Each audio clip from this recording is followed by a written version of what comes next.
Hello and welcome to today's meditation session. Thank you.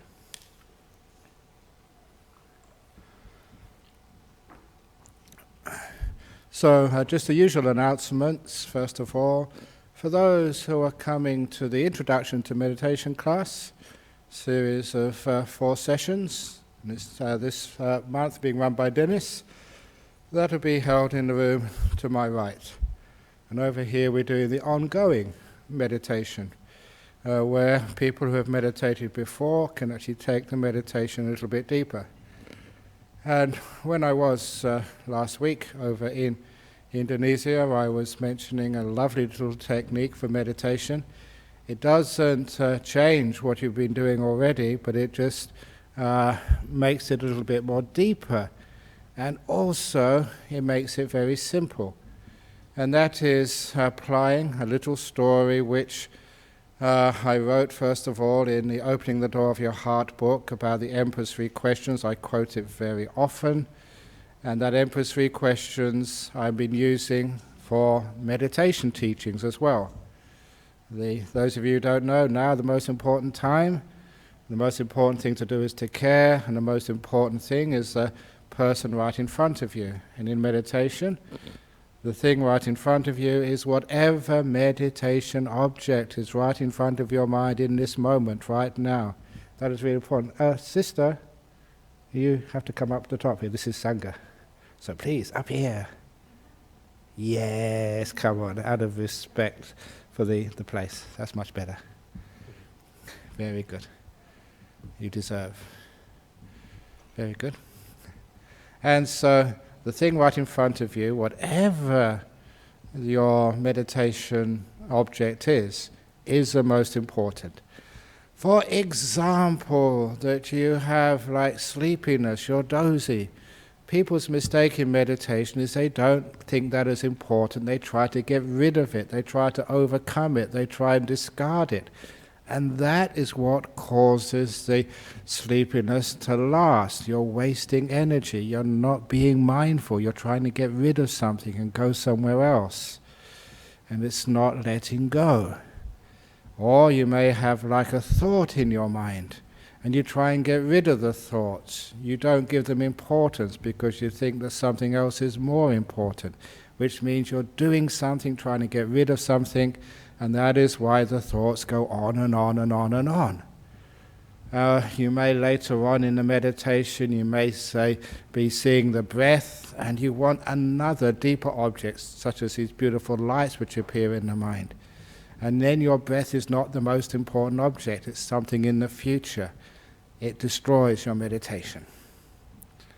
So if you are aware of whatever's happening right now, whatever it is, and give that importance, it means you're not only mindful of it, you're aware of it, but the awareness deepens because it's essential, it's vital, it's important for you.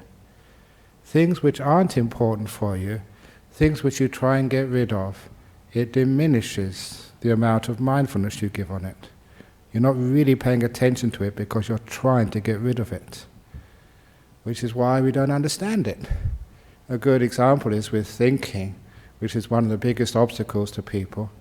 They can spend years and years and years, worrying about why when I meditate I'm always thinking, I can't get rid of my thoughts, because you haven't really got to know your thoughts yet. You don't exactly know what they are, because you're always trying to get rid of them. So, if it's right in front of you, right now, give it importance. And once you really give it importance, your mindfulness stays with it. And what should you be doing with it? Developing it? Holding it still? No, you're supposed to care for it. And caring for it is this beautiful thing, like you have like a glass, you care for it, make sure you don't damage it. You look after it, care for it, give it the kindness as well, the warmth. When you care for something, that thing usually stays with you. You care for a cat, cats are great, you feed it once and they always come back to you. We've got a cat at our monastery, and many people care for it. which means why the cat gets very fat. It has many breakfasts a day. Always pretends once it's being fed that the next monk who comes along, oh, they forgot to feed me. It's lying. But it just wants some more food. You know what cats are like. If you care for them, they hang around you. It's the same with mindfulness. If you care for what you're watching, then you don't have any distractions. You don't have any restlessness. You become still with the object you're on right now. So the meditation becomes quite easy. When people ask, well, how should I meditate? What should I watch? Whatever's in front of your mind right now, that's what you watch. But then what should I do? Just care for it. Is that all? Yes. Because what happens, if you follow those instructions, you're sleeping. So you're aware of the sleepiness. It's important. You don't try and get rid of it. Because you're not reacting to it, your mind sort of recharges. It's not wasting energy. It recharges and recharges and recharges until the sleepiness vanishes by itself. Sleepiness, dullness is low energy. And you can't overcome low energy by wasting energy. You have to conserve it, keep it until it builds up naturally. If you have thinking going on, if you're always trying to run away from thinking, you don't get to know it, what is actually happening there, you don't understand it, which means the thinking keeps going on. So if there's a thought there, give that whole thing importance and care for it. See what happens. See if you can get to know it. And after a while, when you really get to know what thinking is, you will come to the great insight. It's a complete waste of time. And just that insight by itself, that knowing, is enough to dispel it. They have this constant recurring theme in Buddhism, especially in meditation. This personification of stupidity, control, called Mara. And this Mara was the being who was supposed to try and stop the Buddha becoming enlightened, trying to distract him, interfere him, tempt him, whatever. And always does the same with meditators. And the solution to overcoming this personification of all hindrances, Mara, is not to beat Mara up, not to smash him in the mush. That's why that mush is in English, in the face. No, it's not to fight. All it is, I know you, Mara. I know you, thinking. And just to know that thinking, that's enough for the thinking to subside and disappear. But if you try to get rid of it, or you get so inside of the thinking, so involved in it, you can't really see it. You're just like enmeshed in it, like being lost in a forest, in a jungle. You can't see one tree for another. You're too deep inside of it. Of course you can't know it, but when the thinking first starts, if you just care, it's important, get to know it, and after a while it vanishes just like sleepiness. And then later on, you may be watching something like the breathing, which we always focus on at one part of the meditation because it happens naturally. A person sometimes, when they've really been meditating a while, they can watch the breath go in, watch the breath go out, but I can't go any further. Ajahn Brahm talks about these nimittas and these jhanas, the bliss better than sex. Yeah, I'm into that. But I haven't got that yet. I haven't got any bliss at all. I'm bored stiff. So what do? If you just got the breath going on right now, even if it's not so delightful, it's happening now, it's right in front of you, give it importance. And care for it, as it is right now. Because if you're still with this meditation object which is happening right now, if you just don't disturb it by trying to get rid of it and move on to something else, the very stillness transforms the meditation object. Because you are still, your mindfulness increases and increases and increases. The cause for increasing the power of mindfulness is nothing else than stillness. The less you do, the more powerful your mindfulness becomes. And when your mindfulness becomes really powerful, you can really see that breath so clearly. But also, the more aware you are, the more your mindfulness increases, the more happy you are. When I woke up this morning, I overslept because I've lost a lot of sleep in my travels in Indonesia. A couple of nights, hardly sleeping at all, and working all day, getting up at 5, going to bed at midnight. Really sort of hard work. So when I woke up this morning, I was very grumpy. Why? Because I was really low energy, really tired. And you know that it's very hard to be happy when you're very low energy.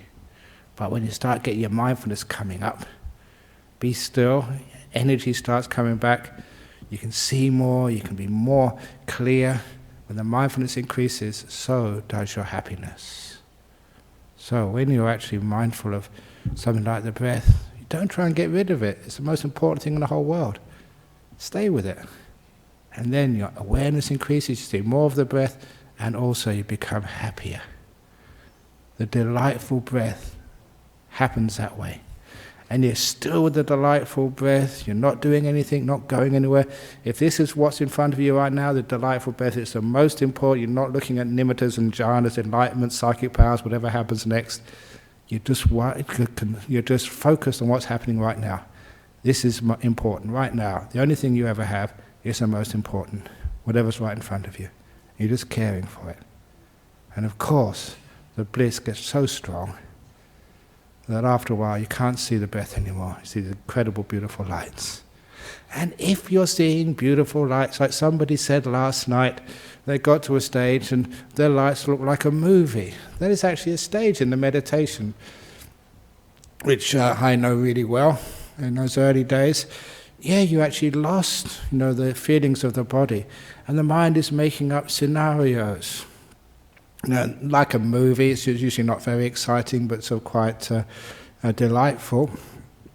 If that happens, if that's happening right now, you're seeing a movie in your head, it's the most important thing in the world for you, because it's right in front of your mind. Care for it. And soon it settles down. Usually afterwards, that's where brilliant nimittas come up, wonderful lights. And wonderful lights come up. Oh, what should I do now, Ajahn Brahm? See this beautiful light in my mind. I want to get into this jhana or that jhana. No. Forget about anything in the future. If that light is in front of you, it's the most important thing in the whole world. Give it importance. Nothing else matters. Be kind to it. And then it develops. So, sometimes it's weird. We think to get somewhere, you have to do something. But in meditation, if you want to get somewhere, you have to do nothing. Just to regard this moment as the most important. Just to care. Now the only time you have. So simple, but so powerful. That's all you need to do. I don't know why people keep coming back to learn. It's all the instructions you will ever need. Simple. Okay, let's try it. Da da da da da da da da. So anyway, for those of you who have come in late, if you have come to the introduction to meditation class, that is being held in the room to my right. Because people sometimes come in late. Here we're going to do a 45-minute meditation, so it's going to go on for a while. And if you never meditated before, this is torture. It's the sort of thing which they did in Guantanamo Bay. Sort of prolonged stress positions, and we haven't got enough money to be sued. So if you haven't meditated for 10 or 15 minutes before, then please go next door, otherwise you're going to be in great pain. Okay, so I'm going to just lead the meditation in a normal way for the first few minutes, and then it's going to leave you up to you. So close your eyes. With your eyes closed, make sure you can feel your body and adjust it to get into the most comfortable position. And please never look at the books and believe that this is the best posture for you because someone said it aligns all the energies and connects you with the earth. That's a lot of bullshit. You feel your best posture. You feel it. Right now. If you're sitting on a chair, do you need to lean your back forward to get away from the chair, or lean it back? What is the most comfortable for you? Find out. Do you need to wiggle your bottom to get a more comfortable position? Do you need to raise your feet by putting a cushion under your feet? Or raise your bum by putting a cushion under your bum? We have the same size chair, but you've got different sized bodies. So adjust. If you're on the floor, make sure the cushion of the safu, if you're sitting on a safu, is just the right place.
And if you need to scratch, scratch.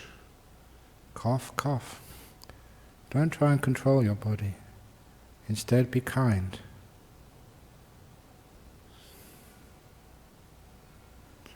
Well, once you think that your body is comfortable, now is the time to go deeper into a relaxed body. When I was in Indonesia, I did a little debate. It wasn't much of a debate, we agreed on too much, with a Chan master. In the lineage of the Dharma Drum, Master Sheng Yen. And when he said that in his tradition, the Chan tradition, all you ever do is just relax. I said, yeah, that's what we do as well. So see if you can relax the body a little bit more. And to be able to do that, zoom in on the most irritating part of your body right now. It may be your tummy if it's sick. Maybe your bowels if you've got IBS. It could be your legs if you've got an ache or an injury. Or for me, my nose. It's just really itchy and wants to sneeze. Whatever it is, zoom in on that one irritating part of your body. If you've got many irritating parts, zoom in on the most irritating part. Which is what I mean by being mindful of it. Give it importance. It's the most important thing for you right now. This irritation, do not try to get rid of it. Give it importance and care for it.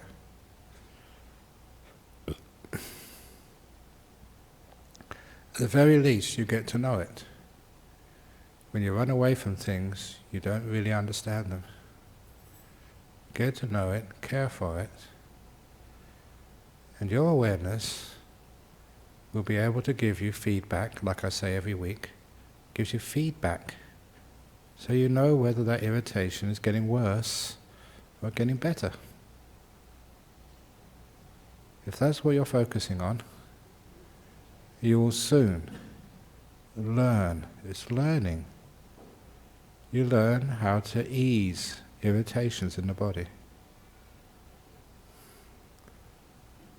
As long as you're mindful, seeing the feedback, you learn the response from your mind which makes it easy, relaxed, soothing, calming. For me, that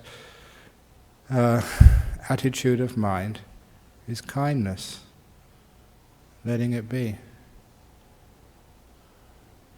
Just being warm to the irritations in my own body. And I really keep my zoomed in focus on that irritation until I really relax it, ease it, calm it, soften it, till it's almost gone.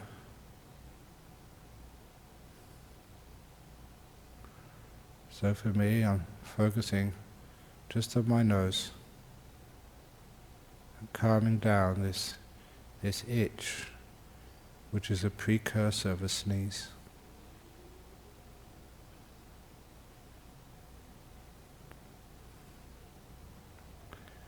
It's the only thing in the world for me right now, really important. I'm being kind. I know you, Mara. And the irritation is getting less and less and less.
Once you relax one part of the body, zoom in on another irritating part.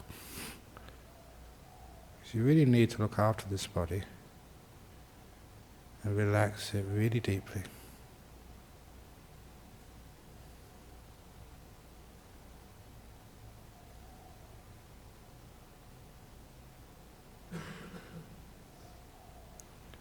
You can feel everything opening up. There's no tension, no squashing. What you're doing is taking the pressure off, the strain off your body. And I can feel parts of my body which were squashed opening up, parts which were extended, loosening both ends. I feel really physically relaxed. It's such a pleasant feeling.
once the body is really relaxed.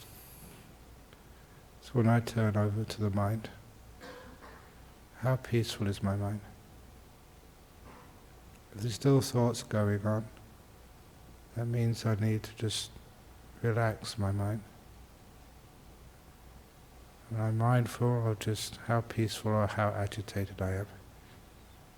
And I learn from the feedback given by mindfulness how to make my mind more and more peaceful, less agitated. Something you just need to get used to. What is peace of mind? What is agitation? Its opposite. And learn what you need to do to move the mind to more and more peace.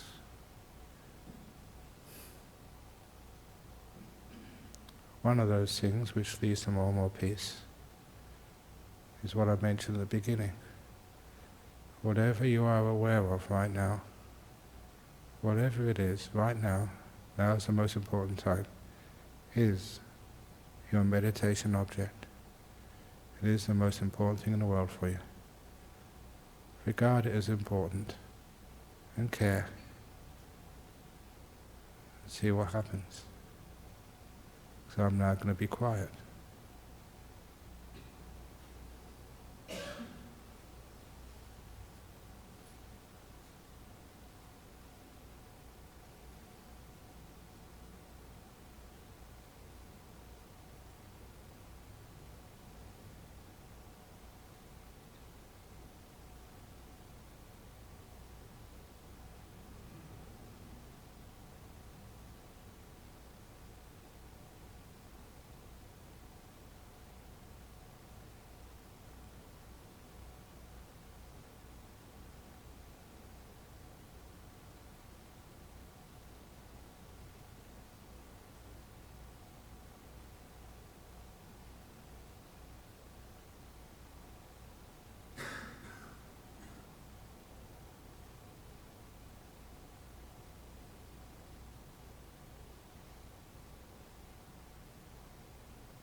It is getting close to the end of the meditation now. How was it? And how is it? How do you feel right now? What worked? What didn't?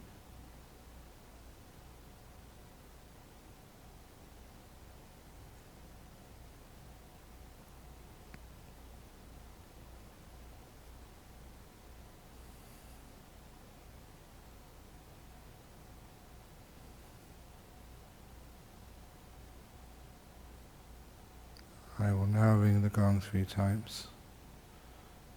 At the end of the third ringing of the gong, you may open your eyes to end the meditation.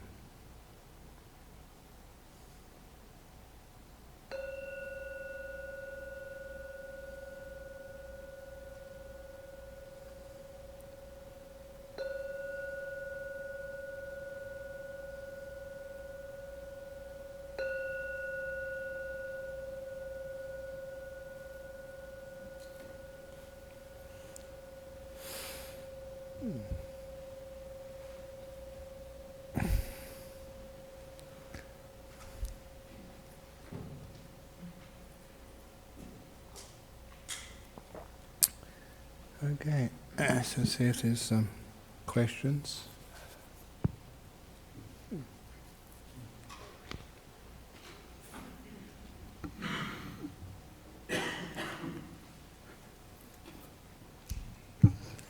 From Sri Lanka and from Turkey and from USA.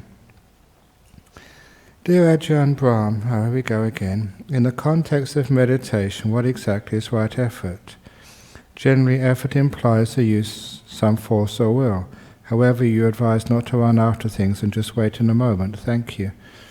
This is the problem with the translations from the Pali into English. The Buddha never spoke English. He spoke in this language as dialect of Sanskrit. And the word is like Vayama, or if you have actually ever look at its explanation, the 4 types of right, I'm not going to even call it effort, because that sort of makes a person a bit confused, is the effort to restrain, to say no to things, to abandon, to let them go if they've already come up there. The effort to see what's necessary for beautiful objects to appear in the mind, and what's necessary to keep them. And what actually effort creates those 4 results. And you find like striving, using force or will, creates the opposite. Yes, you can maybe hold an object for a while, but you get very tense. And a person who uses will or effort that way can get so far in meditation, but no further. And you find they get to be control freaks and very unpleasant people to live with. So, when you get to right effort, basically what you do, you have to go back, this is in Sri Lanka, go back a little bit to the second factor of the Eightfold Path, where the motivation, where the effort is coming from. Where the effort is coming from, the motivation is to renounce, abandon, let go of everything, including your will. Renounce things, and be kind. Be gentle. There's the sorts of things which the English word force or will implies. No kindness, no gentleness at all. It's why we call the military the armed forces. And this is totally the opposite of what Buddhism was suggesting. So unfortunately that translation can be very confusing, especially from that wrong translation, the next factor of the Eightfold Path, Samma Samadhi, what people, you've heard me say this before, they call it right concentration, which is a disgusting, terrible, very misleading word. It's right stillness, not concentration. Because it's true, concentration is what you do with effort. And concentration means that meditation retreats become concentration camps, in both senses of the word. So instead of concentration, we use stillness. And instead of effort, it's the right letting go. So, if you want to get deep meditation, that's what you need to do. Or rather, what you need to not do. People through years and years have been trying to get their mind to be still. You might use all the effort in the world, and you'll never find an escape from all that thinking. And this is a very old simile. I even did this in Indonesia a couple of days ago, so please, those who've seen it before, please excuse me. How can I keep a glass of water really still? All the effort, the will, the concentration in the world will never keep this water perfectly still. There's only one way to keep this water perfectly still, and that is no effort, no will, no controlling. Put it down, let it go. And it becomes still all by itself. So letting go causes stillness. Use force or will, be still. How many times do I have to tell you, water, be still? It never gets still that way. Next question from Turkey. How to be silent and not respond without being unkind? You can respond with body language, just with a smile. And just a little smile is sometimes all the kindness people need.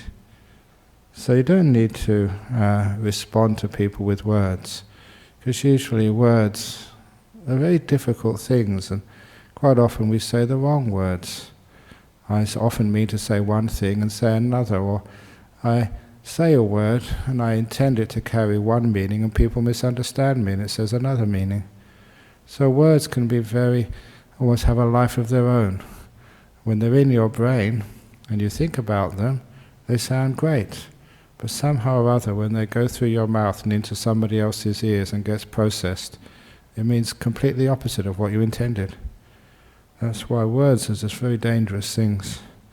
You think you control those words, that you have them in your power, but sometimes the words take off and cause you all sorts of trouble. So you don't really control your speech. Sometimes it causes you too much problems. So instead of responding with speech, silence can be such a powerful tool. And by not speaking, but by acting, body language being kind, even just the way you hold your body. Sometimes unkind people, they could ask an actor, if you're trying to portray anger, you've got to hold your body in a certain way. If you're going to portray like kindness, softness, you hold the body in another way. It's the body language stuff. So if you can even portray kindness with silence, it can be incredibly powerful. But it's really hard for people to remain silent. And we always speak far, far, far too much. And it's not necessary. You don't need to speak to express your kindness, your love, and your affection for someone. Just a little smile. Some of the most loving gifts is the gift of silence. And lastly, from the United States, USA, I did some meditation before I went to sleep. I woke up with eyes closed, seeing a super bright light. Brilliant. I was scared. Oh. It went away after a while. I wonder what that was. I have never seen it while doing meditation. Only I saw it a few times during sleep after meditation. That's a typical nimitta, a super bright light. And the reason why in the United States it happened when you went to sleep, or just after you just had a tiny sleep, or you tried to get to sleep and then it just appeared, was that when you were sleeping you weren't trying to meditate. You were letting go. You did the meditation and then eventually you got out of the way and let the meditation happen when you were going to sleep, and nimitta came. It happens very often. Because when people are meditating, they're trying so much, they're using force, they're using willpower, trying to be still, and they can't get there. And then, okay, so we go to bed, we lay down. Number one, it's one of the most comfortable postures you can possibly have, laying down on a nice soft bed. So you don't have to worry about aches and pains, or stiffness, which you do when you're doing sitting meditation. And number two, you're not trying to do anything. It's one time in the life that most people know how to let go. Not everybody, sometimes people carry their problems into bed with them. For many of us, we know how to let go in sleep. So that should be a good lesson for you from the United States. When you try to meditate, you can't. But when you let go of trying, let go of the will, let go of the force, which you did when you just lay down your body on your pillow, then things happened. And next time you see that super bright light, please don't be scared. Yeah, it's powerful because you can't control it. It's not yours. It's not subject to your will. That's why it's scary. It's out of control. Whoopee. So it doesn't come from your will. It comes from when your will starts to vanish. That's why it's very scary, because I can't do anything. It's also in that particular place, it's like you're vanishing. That you don't exist. Because a lot of times we measure ourselves by our will. It's big will, strong will, people have big egos. When the will vanishes, the ego vanishes with it. And that can be scary for people. But next time, don't be scared. Just enjoy it. See what happens next. And it's always very, very, very brilliant. So I only saw it a few times during sleep after meditation. Yeah, exactly. Next time, see if you can just let go when you're meditating and see if it happens then. I was saying to people, I think on Thursday night in Denpasar, that on some of the retreats which I give at Jhana Grove, that people fall asleep when they're meditating. And then when they go to bed after a full day's meditation, they can't go to sleep. They're awake all night. And I said, well, it's a problem. That's a problem. The solution is so easy. When you're in the meditation hall, try to fall asleep. Then you won't be able to. And when you're in bed at night, try to meditate and you'll fall asleep. Problem solved. You understand why? Because what we're trying to do, we actually stop it happening. When we let go, things happen nicely. Okay, any questions from the floor today? Yeah?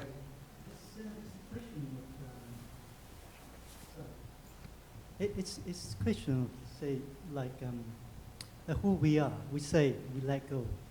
We say, look, we keep our mind still.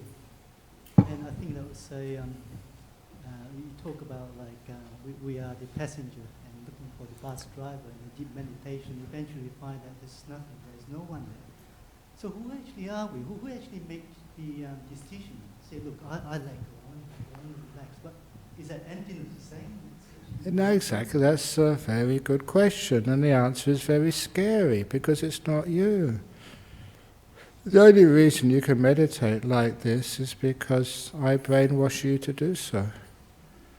Someone asked me, because we're having this discussion with a Mahayana Chan teacher from a very famous lineage, Dhammadram, and I was asked about the concept of like transmission in Theravada Buddhism, because that's such a strong thing in Mahayana and also Tibetan, the transmission from teacher to student.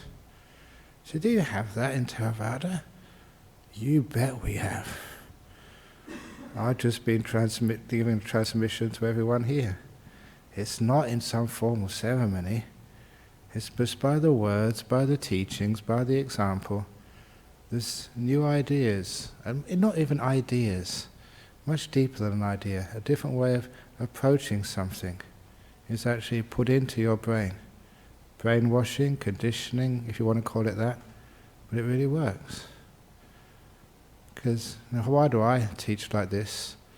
It is because my teacher, Ajahn Chah, taught like this. But did he invent it? No, that came from his teacher. It came from his teacher. So there is a transmission which goes on all the way back to the Buddha Gautama. And where did he get that transmission from?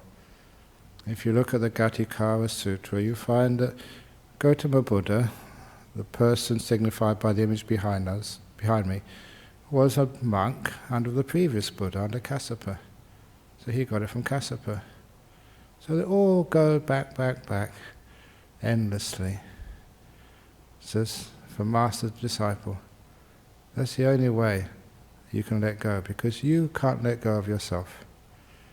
It's like a little metaphor which was from Oliver Twist, Charles Dickens, where this man, if Oliver Twist, he gave him a £1 note to pay off his bills, or £5 note, I think, and his friend said, "Oh, no, he's a real scallywag, this Oliver. I bet he won't come back. If he comes back, I promise I'll eat my own head." And the idea of eating your own head, you can say the words, but when you start thinking about it, it's an impossible thing to do. You can't eat your own head. The same way that you can't let go of yourself. Impossible. Which is why you need the input from outside. And that's what I've been doing. That's why we need a teacher. You've been taught. Now you find letting go happens. And sometimes I ask that question, who did that letting go? And I was mindful and clear enough, it was Ajahn Chah, my teacher. He did it for me. So is that a conditioning? Conditioning, yeah, conditioning. Conditioning has to come from outside. The Paratagosa in Pali, the words of another, the transmission.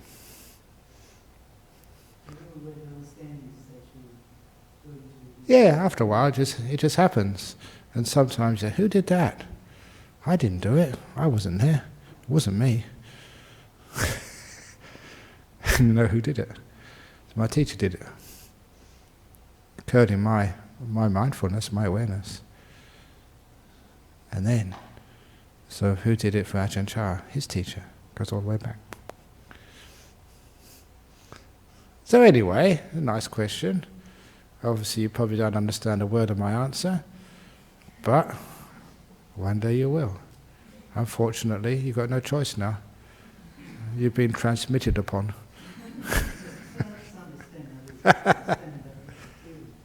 Yeah, we always think it's me doing all this stuff. I take no responsibility for my teachings. It's a wonderful freedom. You don't have to feel proud or upset. It's not my job. No one in here. Any other questions before we finish off? Okay, let's finish off now. And then we can... I can't stay very long, for this evening there is a big event off in Langley Park for the Mahayana group, the Fo Guang Shan. So I'll be leaving about 4:30, 4:35.